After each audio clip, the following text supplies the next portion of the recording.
Olá, pessoal. Bom dia, boa tarde, boa noite. Eu não sei o horário que você vai estar vendo essa videoaula, mas eu espero que você esteja em casa e esteja bem. A orientação agora é sobre o conteúdo de ângulos para a turma do sétimo ano, caderno 7.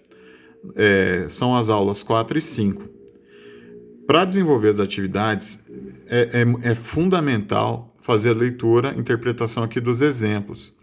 A gente marcou das páginas dos livros, do livro didático, perdão.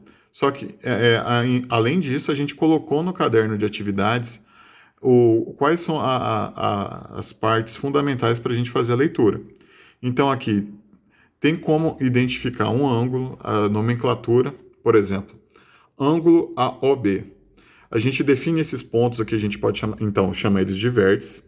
Essa abertura que está aqui, essa abertura está relacionada ao vértice O. A abertura que está entre os pontos A e B, essa região aqui, toda essa região, não importa para onde ela vá, ela se estende. Essa região limitada aqui é o ângulo AOB. Da mesma forma que a gente tem um ângulo centrado aqui, então, a abertura dele no vértice P.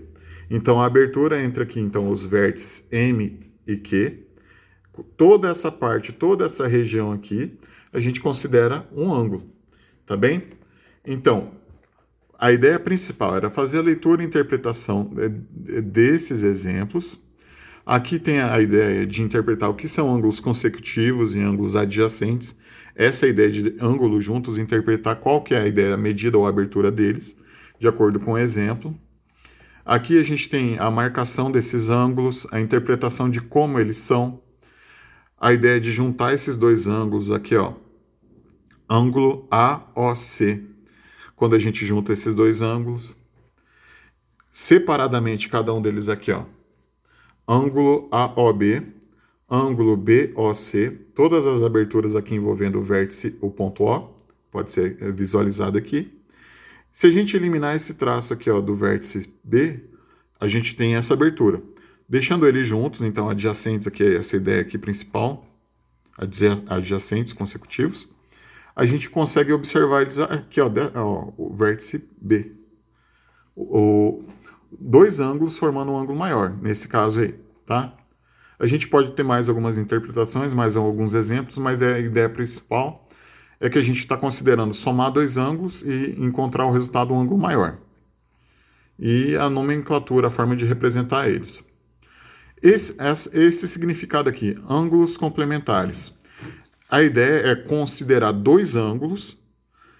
Esses dois ângulos juntos, eles formam um ângulo de 90 graus, um ângulo reto. Então, toda vez que a gente pensar em ângulos complementares, a gente está comparando dois ângulos. Se a gente somar as medidas desses ângulos, a gente obtém um ângulo de 90 graus. O resultado é um ângulo de 90. No exemplo aqui, 30 mais 60 dá 90, tá?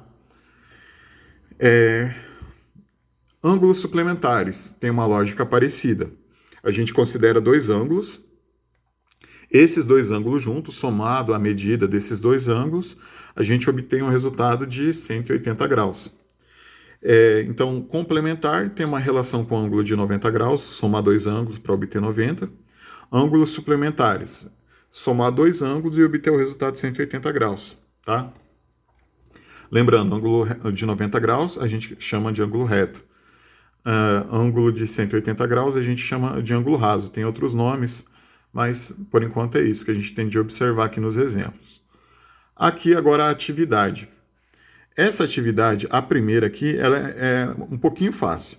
Dá para considerar aqui a gente desenvolver essa atividade fazendo até um cálculo mental. Então, nessa primeira parte do vídeo, até a questão 1, a gente consegue desenvolver os resultados visualizando aqui, ó, a comparação. Esse símbolo que aparece aqui, eu sei que é um símbolo de 90 graus. Essa abertura, então, está relacionando dois ângulos complementares. Então, um ângulo depende do outro, os dois juntos dá 90 graus, tá? Somar as duas medidas. Se aqui eu tenho 35, eu posso adivinhar, somar qual outro ângulo que eu vou colocar aqui, qual outra medida que eu vou colocar aqui no lugar do x, mais 35, vai dar igual a 90. É isso que eu tenho que descobrir nessa atividade 1. No item B, visualmente eu já sei que esse ângulo completo aqui é um ângulo de 180 graus. 180 graus é a relação lá de ângulos suplementares. Eu tenho que ter dois ângulos, a soma das medidas desses dois ângulos, o resultado é igual a 180. Aqui, o que eu tenho que pensar? Eu já tenho 140 graus. No lugar do x, eu tenho que colocar uma medida. Eu posso imaginar qual é essa medida, quanto que está faltando para dar 180. Eu já tenho 140, mais quanto aqui eu vou colocar no lugar do x. Eu vou colocar aqui no valor dele qual o valor que falta para dar 180. No item C, visualmente está aparecendo assim, na vertical. Mas a mesma orientação aqui, ó, na vertical, eu posso pensar aqui, ó, do item B. Isso daqui, ó, visualmente eu sei que é um ângulo de 180 graus. Ele só está representado de uma forma um pouquinho diferente daqui do item B. Então, o que é a minha comparação aqui? Eu tenho que pensar que eu vou ter, de novo, ângulos suplementares. Esse ângulo que está aqui, mais 140 vai dar 180. Eu descobrindo isso, o que tem de diferente nessa questão? O valor que eu tenho que colocar aqui vai ser dividido por 2. Se eu pensar que a resposta aí é 50, então eu tenho que pensar qual número dividido por 2 vai dar 50. Se eu falar para vocês que se eu colocar aqui o número 30, 30 mais 140 dá 180. Eu sei que não é essa a resposta. Eu só estou dando de exemplo. Se eu colocar o 30 ali, eu tenho que imaginar qual número, no lugar do x, eu vou dividir por 2 para dar 30. Vamos lá. Se eu colocar aqui o valor que está faltando colocar aqui é 40 graus, 40 mais 140 dá 180. Beleza. Mas o valor do x que eu tenho que pensar, qual número eu vou colocar aqui em cima para dividir por 2 para dar igual a 40? É essa noção que eu tenho que ter para responder ao item C, tá? E, por último, no item D, por mais que aqui tenha 2x e aqui eu tenho 3x, eu tenho que lembrar que eu estou representando dois ângulos. Esse símbolo que aparece aqui é um ângulo reto. Eu tenho que entender que essa medida é um ângulo de 90 graus. Significa que essa medida desse ângulo mais essa outra, essa segunda medida aí vai dar ao todo 90 graus. O que eu posso adiantar aí? Eu sei que se eu somar as duas medidas, se eu pegar aqui 3x mais 2x, que é a medida do outro ângulo, é igual a 90. 3x mais 2x, ao todo, essa região aqui pode ser representada por 5x. 5x igual a 90. Eu posso pensar de duas maneiras para resolver isso. Eu tenho 5 partes. Para dar 90, 5 vezes qual número? O número vai dar 90. 5 vezes algum número no lugar do x vai dar 90. Eu posso usar esse cálculo mental para descobrir o valor do x. Se eu não conseguir fazer isso, eu vou ter que resolver uma equação do primeiro grau. A ideia da equação do primeiro grau, nesse caso, aqui, o resumo que eu tenho ali, um ângulo mede 3x, o outro ângulo mede 2x, e igual a 90 graus. Eu sei que somando essa parte aqui, a parte literal, posso falar assim, a parte que envolve as letras no primeiro membro, ao todo eu tenho 5x igual a 90.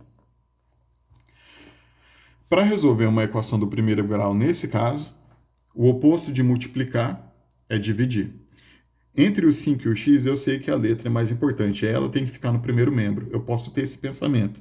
Então, eu vou repetir o x aqui no primeiro membro. Eu posso pensar que eu tenho que tirar o 5 que está multiplicando daqui. Como é que eu faço isso? Nesse membro, eu penso, qual que é o oposto de multiplicação? É divisão. Eu já comentei em algum vídeo anterior essa noção de prova real. O oposto de multiplicar é fazer uma divisão. Eu tenho que, então, para concluir esse exercício aí, eu tenho que desenvolver uma divisão. 90 dividido por 5. Eu não vou completar essa resposta porque ela é de fácil dedução. Vocês vão montar aqui do lado uma divisão assim. 90, não precisa nem aparecer o símbolo de grau. 90 dividido por 5.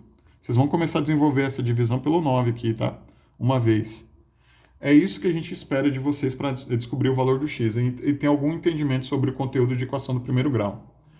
Pessoal, muito obrigado por enquanto, por ter assistido até agora.